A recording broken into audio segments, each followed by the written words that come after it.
Bueno, pues muchas gracias a los asistentes por estar en esta primera sesión del seminario de becarios del CCM, del continente este semestre.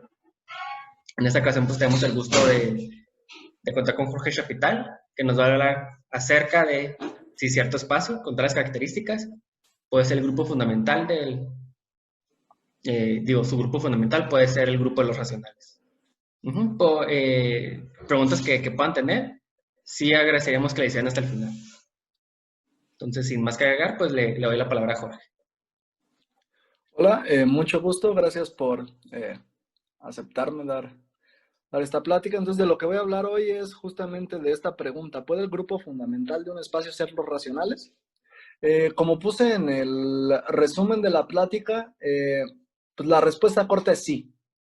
Ustedes en un curso de un primer curso de topología algebraica ven que pues analizando los grupos libres, eh, las presentaciones de los grupos, ustedes pueden agarrar cualquier grupo que ustedes, pues el grupo que ustedes, su grupo favorito, y hacer que sea el grupo fundamental de algún espacio, ¿no? La cosa es que para hacer eso ustedes tienen que hacer cocientes, y normalmente cuando hacemos cocientes en topología se pierden muchas de las propiedades bonitas que pueden tener los espacios, ¿no? Entonces, el teorema que yo les voy a presentar hoy es de este matemático que ven en pantalla. Su nombre es Saharon Shela.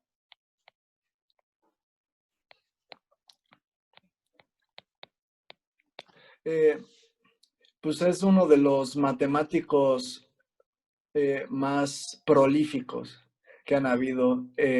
Al día de hoy, en MathSciNet, tiene 1090 artículos publicados.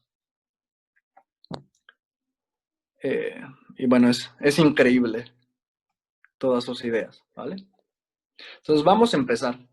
Me gustaría empezar con unas definiciones sobre lo que vamos a utilizar. Decimos que un espacio topológico X tau es tipográfica si existe una cubierta U de X de abiertos, tal que cada que yo me tomo un U y un B en la cubierta y me tomo X y Y respectivos puntos en los abiertos, se cumple que cualesquiera dos trayectorias de X a Y contenidas en U unión B son homotópicas. Pues, como podrán esperar, pues esta definición tiene su nombre debido a que las gráficas cumplen dicha propiedad. Entonces, en este ejemplo, aquí les puse una gráfica y una cubierta que cumple, que testifica que las gráficas son tipográficas, pues puede ser esta de aquí, ¿no?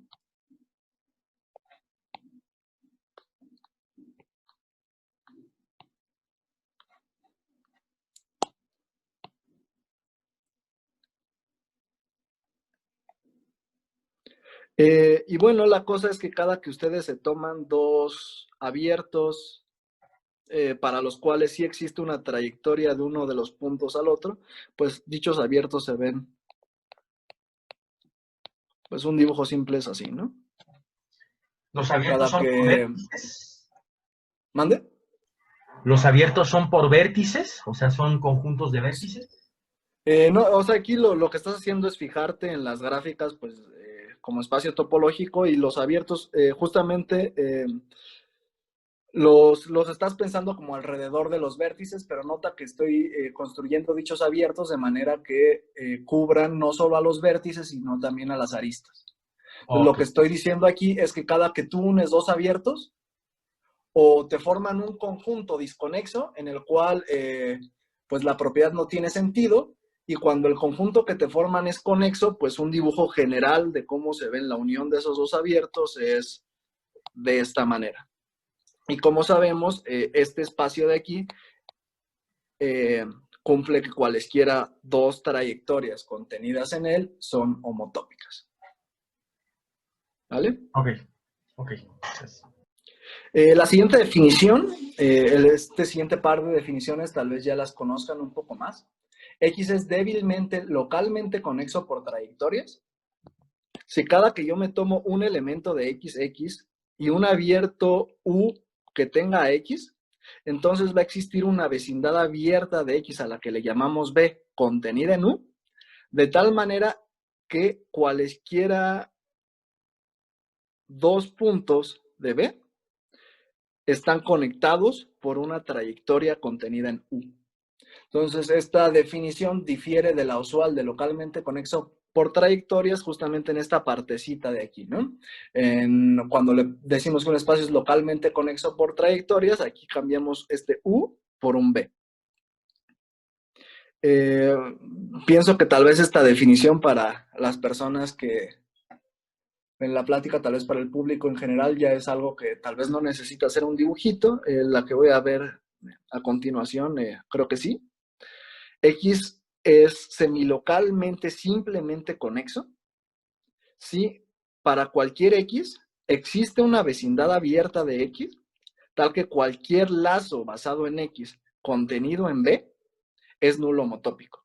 No nulo homotópico viendo a B como espacio, sino nulo homotópico respecto al espacio total. Esta definición tal vez le suene familiar a las personas que ya han visto algo de espacios cubrientes, por ejemplo. Entonces, este espacio de aquí, a menos que alguien me corrija, creo que se llama los aretes hawaianos. Y este es un ejemplo de un espacio que no es semilocalmente simplemente conexo. Aquí la cosa es que si ustedes se fijan en este puntito de aquí, entonces cualquier vecindad que se tomen, pongamos esta morada de aquí, pues va a tener a uno de estos circulitos. Y este lazo, como lazo en todo el arete hawaiano, no es nulo homotópico, ¿vale? Entonces, ¿por qué les doy estos dos dibujos en particular? Es porque la idea detrás de la prueba que voy a hacer es reconocer que para los espacios que vamos a ver, básicamente o se parecen a los aretes hawaianos o se parecen a una gráfica. Entonces, aquí es extraer las dos propiedades como básicas de estos espacios y trabajar con ellos. Lo primero que vamos a demostrar es que si X es un espacio compacto, tipo gráfica y débilmente localmente conexo por trayectorias, entonces su grupo fundamental es finitamente generado. Aquí les recalco que pues los racionales son un grupo numerable que no es finitamente generado. ¿Vale? Entonces, en particular, ningún espacio compacto tipo gráfica y débilmente localmente conexo por trayectorias puede tener como grupo fundamental a los racionales. Vamos a hacer un sketch de la prueba. Tomamos una cubierta U, testigo de que X es tipográfica, es decir, una cubierta que cumpla las definiciones de que X sea tipográfica. Para cada Y en X, seleccionamos un abierto de la cubierta y le llamamos U0Y. Ese abierto de la cubierta debe de cumplir que Y está en él. Y ahora, utilizando que X es un espacio débilmente localmente conexo por trayectorias, pues dentro de cada U0Y seleccionamos un U1Y que testifique que X cumple dicha propiedad. Entonces, cada U1Y tiene al punto Y. En particular, pues X se ve como la unión de los U1Y tal que Y está en X. Usando la compacidad de X, podemos encontrar una subcubierta finita de dicha cubierta.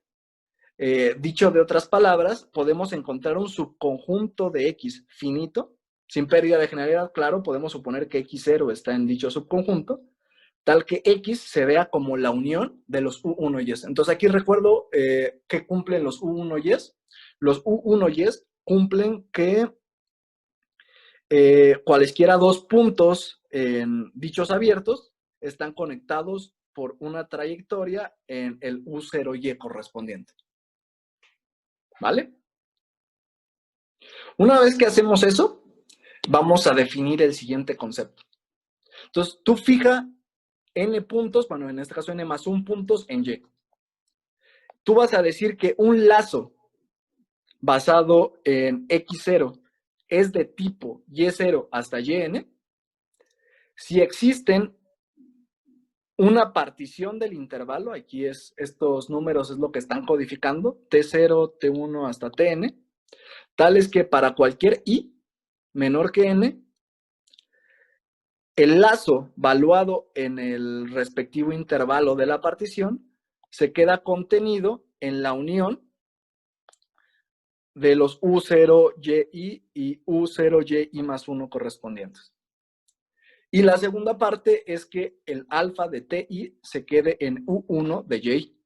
Aquí les puse un ejemplo para que tal vez entienda un poquito mejor esa propiedad. Los puntos rojos representan las imágenes de... Aquí de hecho hay un... Donde dice F realmente debería decir alfa. Los puntos rojos representan las Fs, las alfas de las TNs. Aquí nada más por simplicidad del dibujo,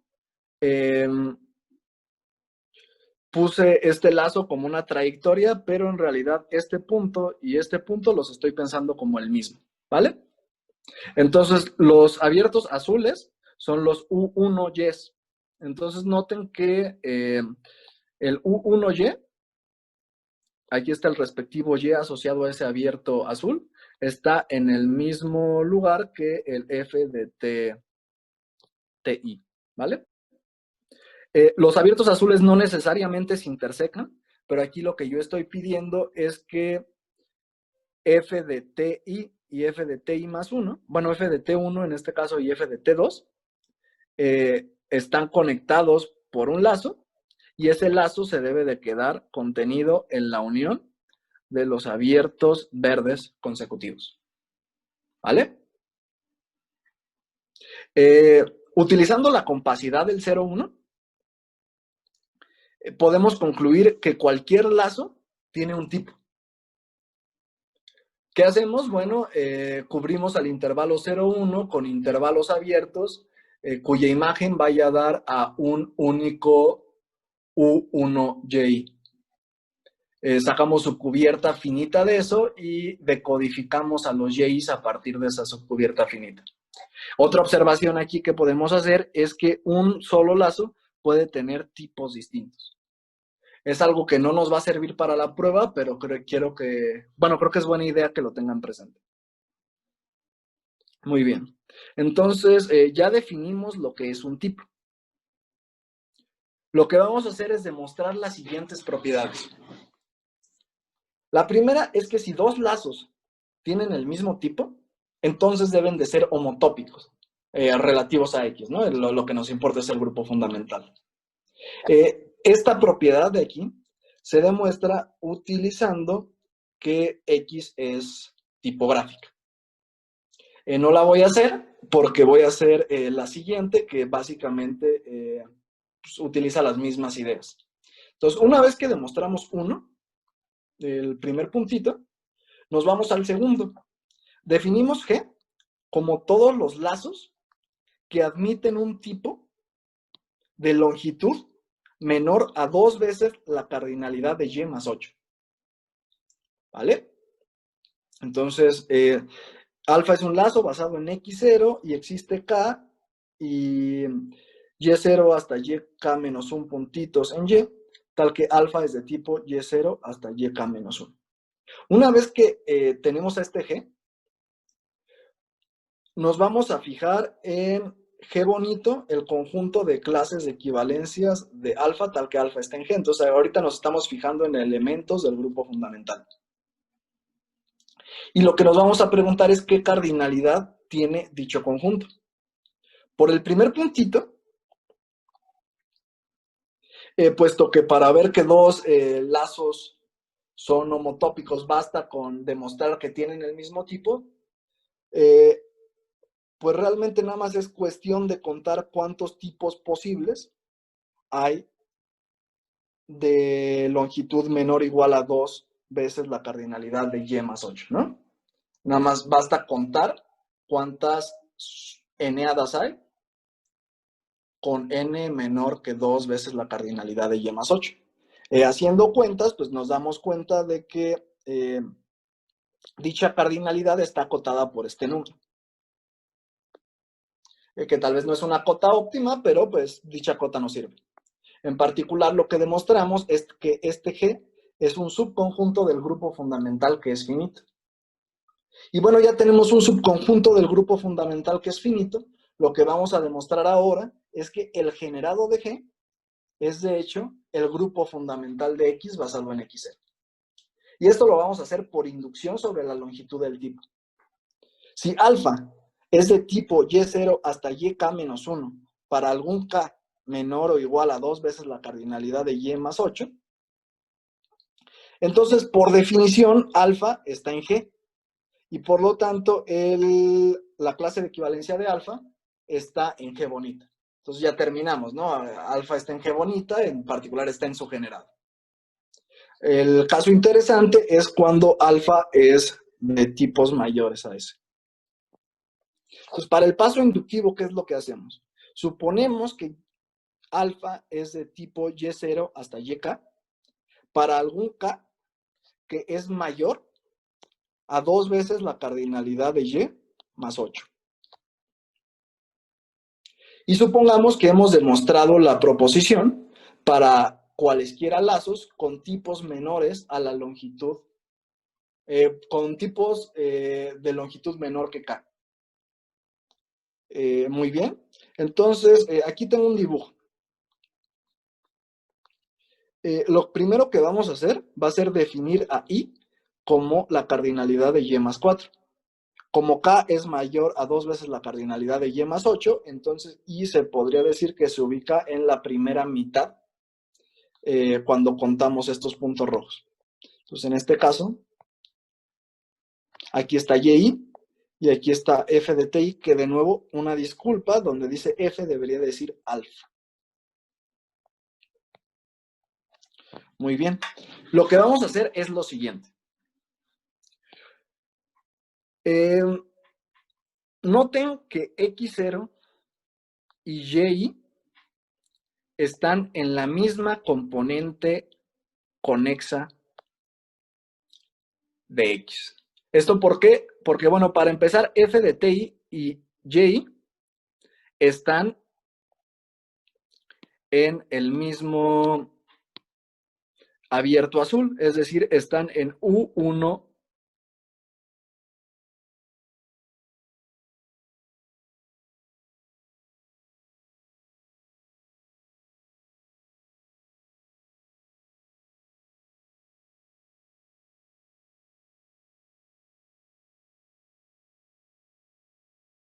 y X y Y están en la misma componente conexa. Como los U1 y están que Y está en Y mayúscula, forman una cubierta abierta de X, entonces podemos afirmar, puesto que X0 y Y están en la misma componente conexa, que existe una cadena entre X0 y Y, es decir, existen Z0 igual a X0, Z1, bla, bla, bla, bla, bla, hasta ZK-1. Esto, vamos a ponerle aquí, que es igual a Y.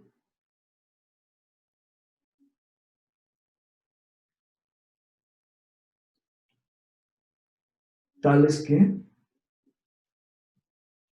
pues para todo I, J, perdón, menor o igual a K menos 2, se cumple que UJ intersección UJ más UZJ intersección UZJ más 1, aquí con índices 1, es distinto del vacío. ¿Vale? Vale. Entonces, puedo afirmar que existe esta cadena de elementos Z0 hasta ZK menos 1, donde Z0 es igual a X0 y ZK menos 1 es igual a Y, de tal suerte que pues los abiertos consecutivos azules se intersecan. ¿Vale? Y ahora, entre cualesquiera dos puntitos, ZJ y ZJ más 1, yo puedo aquí construir una trayectoria que vaya de un abierto azul al siguiente. Entonces, ¿cómo hago eso? Fijo aquí dos puntitos, este es ZJ más 1 y ZJ. Entonces, de aquí me consigo un punto intermedio y yo sé que hay una trayectoria de ZJ más 1 a ese punto intermedio que no se sale del abierto verde. Entonces, aquí dibujo esa trayectoria de ahí. Y ahora de ese punto intermedio al ZJ, me consigo una nueva trayectoria que no se salga de nuevo del abierto verde asociado a ese abierto azul.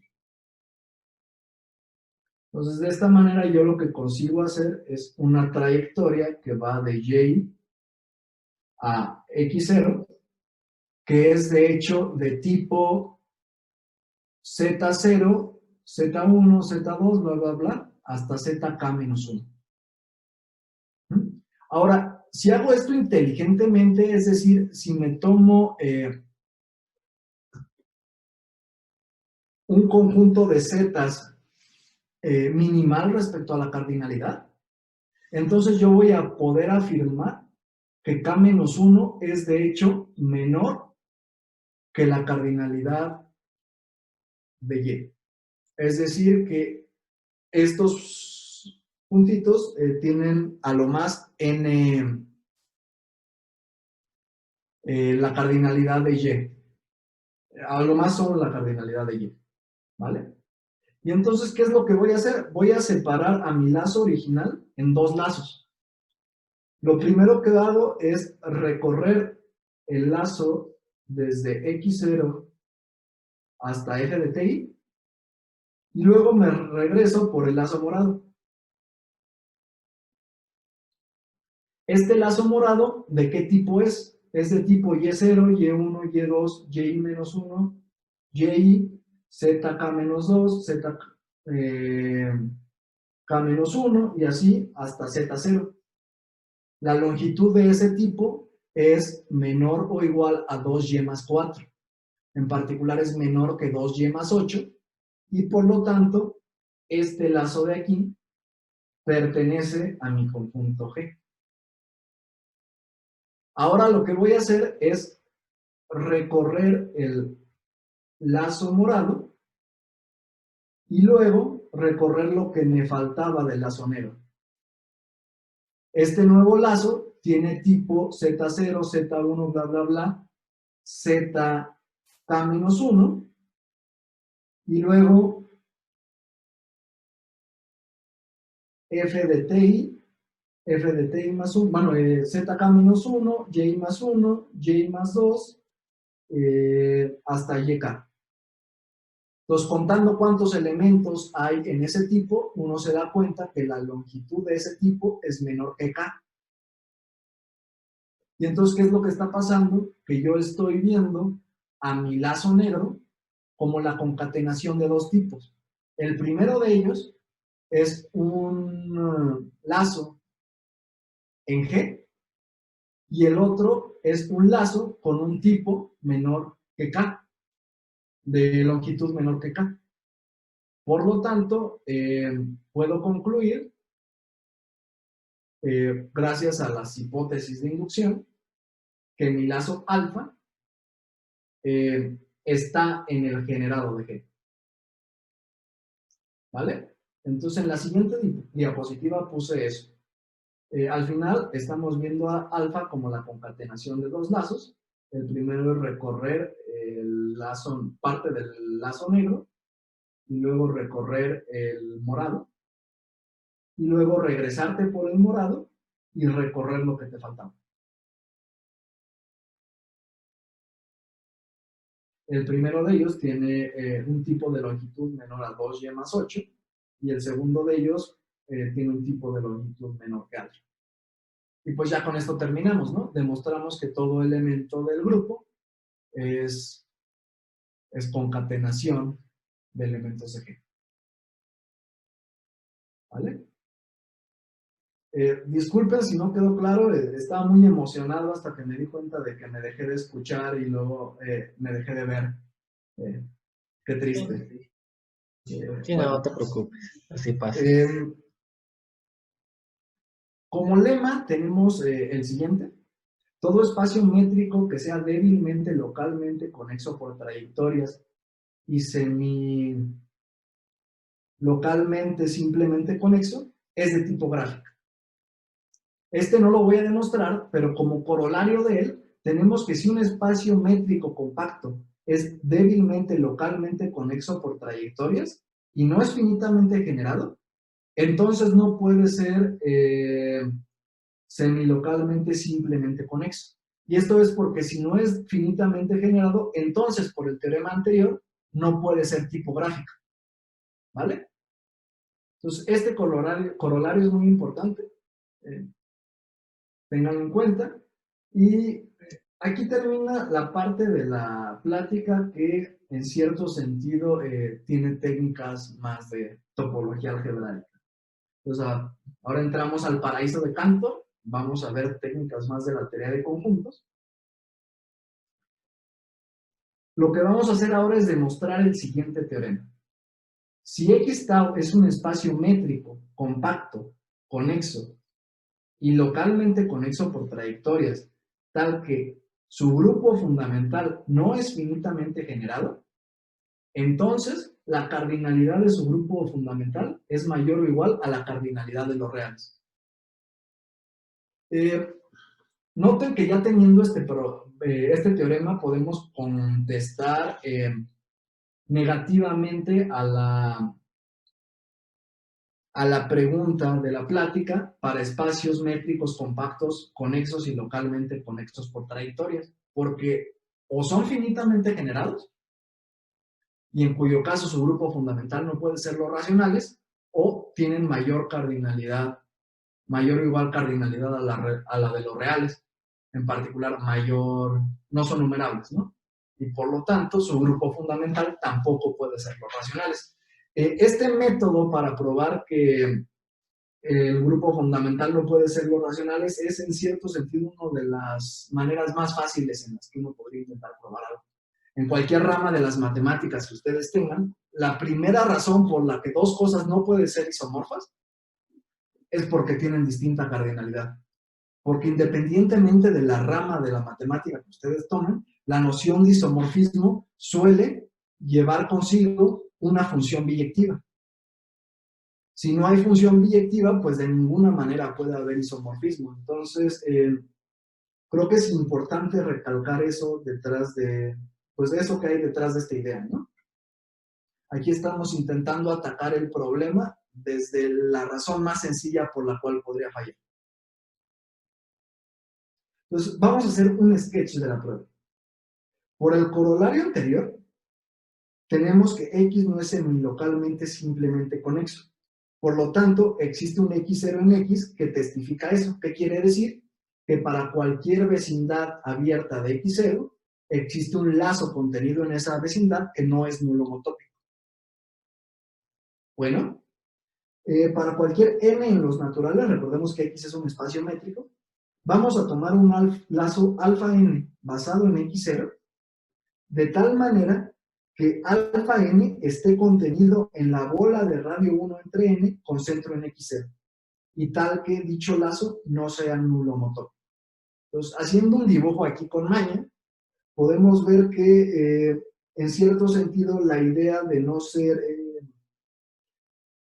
semilocalmente simplemente conexo, aquí está capturando de alguna manera a los aretes hawaianos. ¿Vale?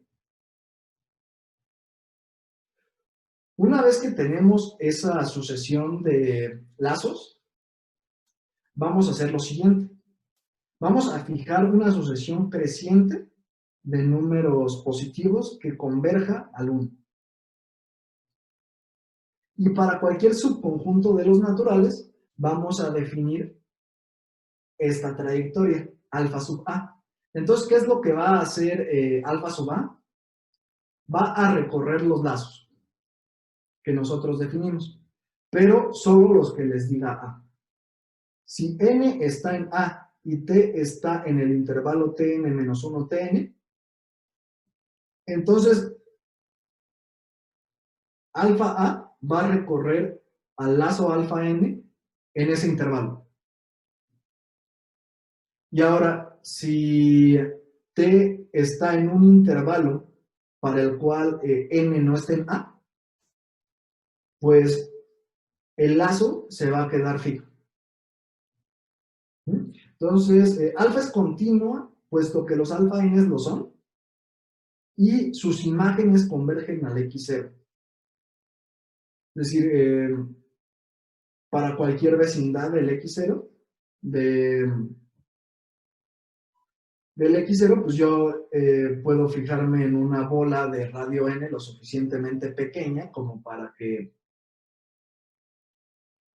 bueno, más bien en un segmento final del intervalo 0,1, tal que toda la imagen respecto a esta función se quede contenida en una bola de radio n, ¿vale?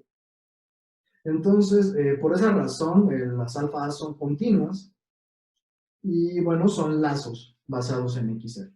Aquí puse un dibujo en el caso en el que A es impar, es el conjunto de los números naturales impares. Entonces yo lo que hago es recorrer alfa 1, me quedo quieto un ratito y recorro alfa 3 más rápido. Me quedo quieto y luego recorro alfa 5 más rápido. Me quedo quieto y recorro alfa 7. Y así cada vez más rápido, ¿no?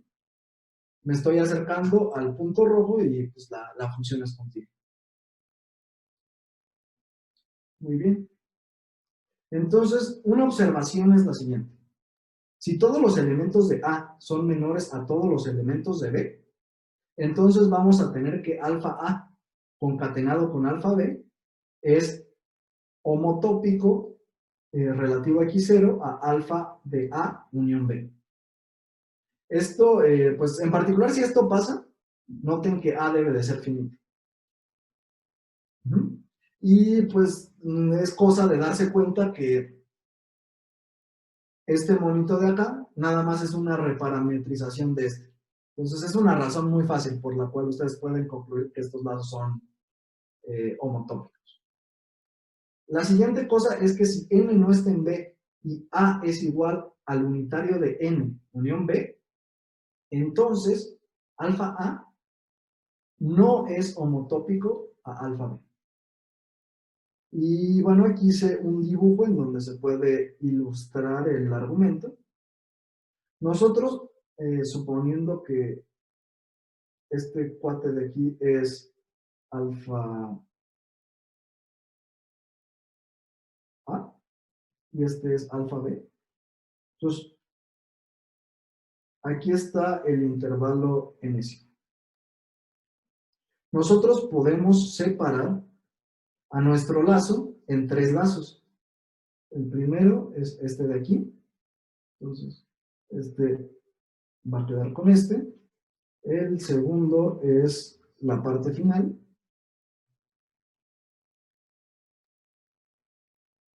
Y el tercero es, tal vez el rojo no conviene, este verdecito.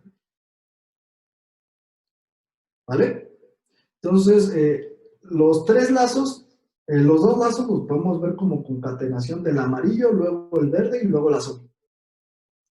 Cancelando los amarillos, puesto que son iguales, el único elemento que tiene A, que no tiene B es N. Entonces, estos los podemos cancelar, los amarillos, y por la misma razón también podemos cancelar a los azules, ¿no? Entonces, al final nos estaría quedando que el lazo recorrido en este intervalo, en el intervalo enésimo, es homotópico a la identidad. Entonces, en este caso, los saltitos lo que están representando es que recorrí el lazo respectivo y cuando está la línea fija quiere decir que me quedé quieto. Aquí lo que estoy afirmando es que el verde, el lazo verde de arriba, que de hecho va a ser homotópico a alfa n, es también homotópico a la constante. Y eso por construcción no puede ser. Entonces así pues demostramos la segunda afirmación.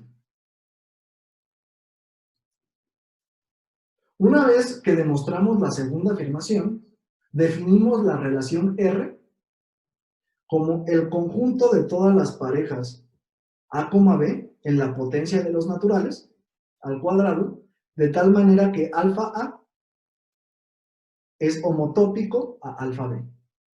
Entonces, como ser homotópicos es una relación de equivalencia, pues trivialmente R también lo va a ser, ¿no? Y bueno, el paso 5 es demostrar que esta relación es analítica. Entonces, aquí un paréntesis de ¿qué es ser analítico? Bueno, un subconjunto de un espacio polaco, recordemos, un espacio polaco es un espacio completamente metrizable y separable. Un subconjunto de un espacio polaco es analítico si es la imagen continua de los irracionales bajo una función continua con dominio de los irracionales.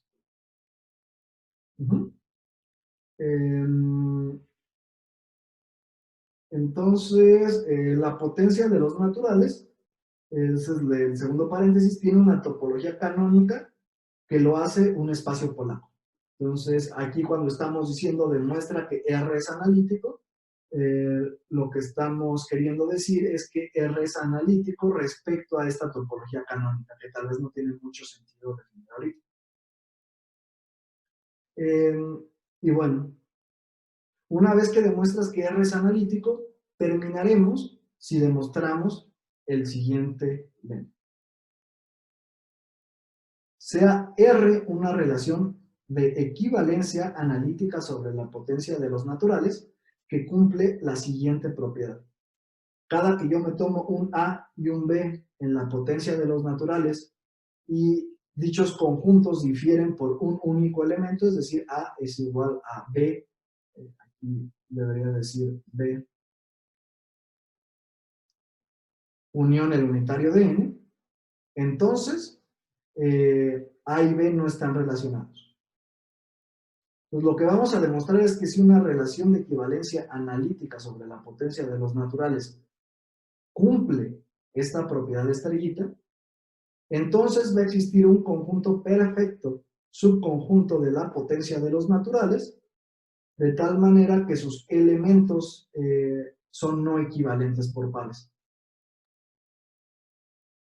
¿Vale? Y aquí como paréntesis, un conjunto perfecto es un cerrado sin puntos aislados.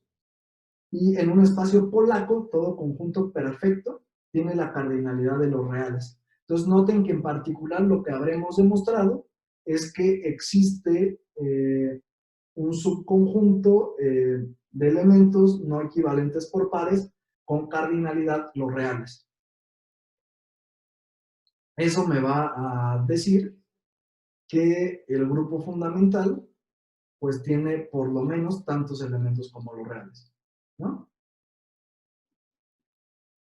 Y bueno, para demostrar este lema, hacemos lo siguiente. Entonces, aquí espero no perderlos mucho. Vamos a tomarnos un cardinal lambda lo suficientemente grande y M, un submodelo elemental de H de lambda. Entonces, ¿qué es lo que estoy diciendo aquí? Este lambda está diciendo básicamente tómate una parte lo suficientemente grande de la teoría de conjuntos. Y M, este submodelo elemental, lo que quiere decir es tómate un conjunto pequeño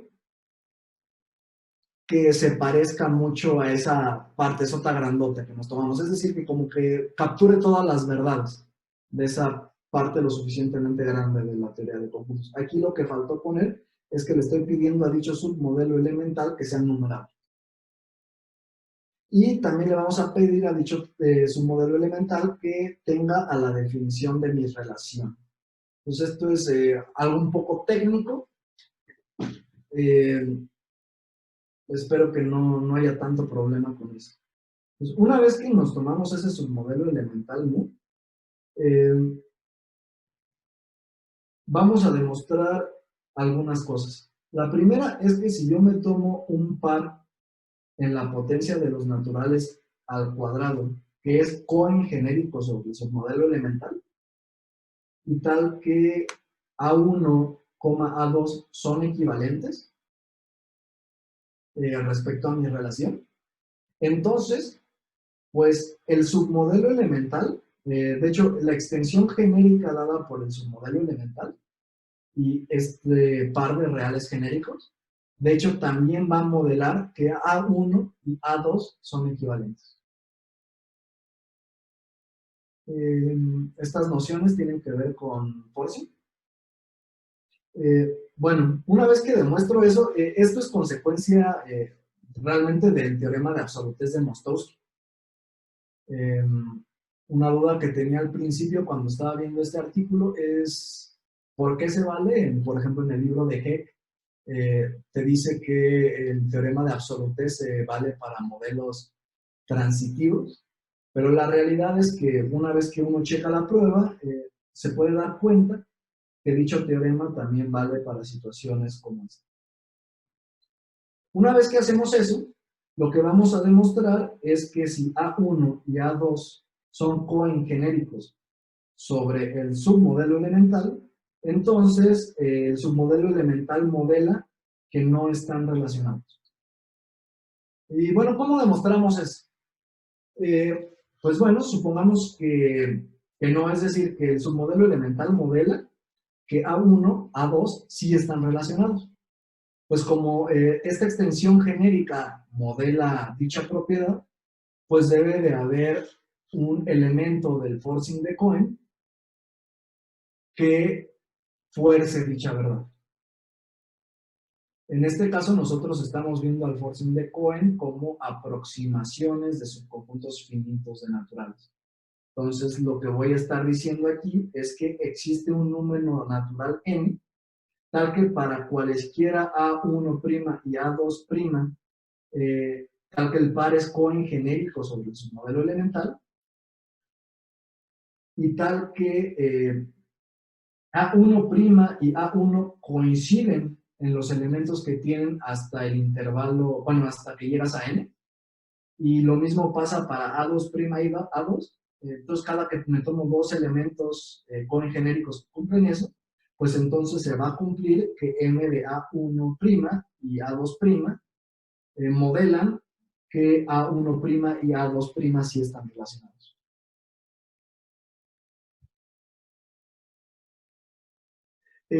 Bueno, lo que vamos a hacer ahorita es llegar a una contradicción.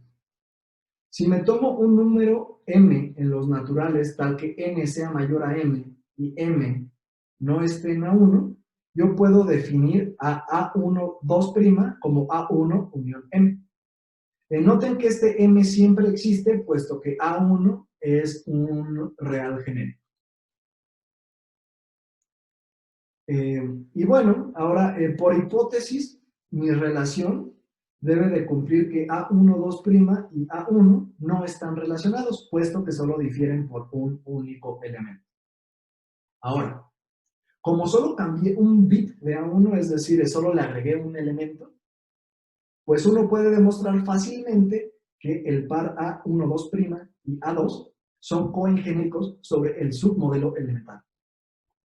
Y como m es mayor a n, pues estas igualdades se deben de cumplir.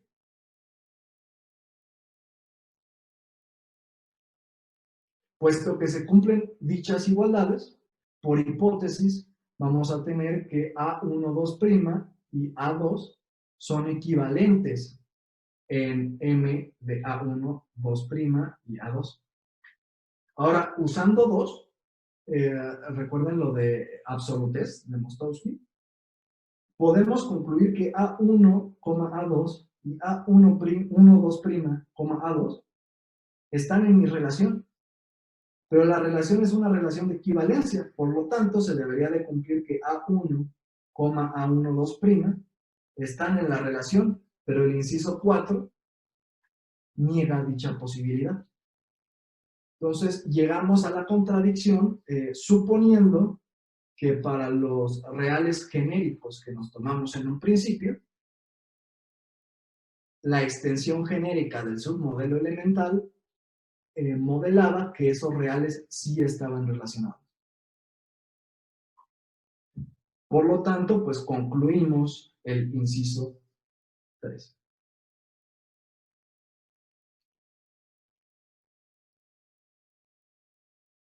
Ahora, para terminar, solo notemos, recuerden, una pareja es Cohen sobre la potencia de omega al cuadrado dado un submodelo elemental M, si pertenece a todos los abiertos densos que están en M. Pero ¿cuántos abiertos densos hay en M? Pues M es numerable, entonces solo debe de haber una cantidad numerable. Entonces, si yo los interseco por el teorema de la categoría de Bell, pues voy a tener que dicho conjunto es un G delta denso en la potencia de omega al cuadrado y por definición coincide con las parejas en la potencia de omega al cuadrado, tal que A, B es Cohen sobre M. Así podemos utilizar el famosísimo teorema de Misielski-Kuratowski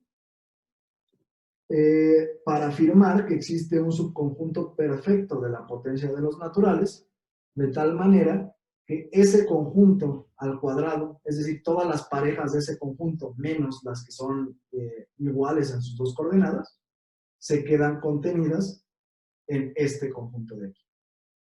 En particular, cualesquiera dos elementos distintos de C no están relacionados. Y con esto terminamos.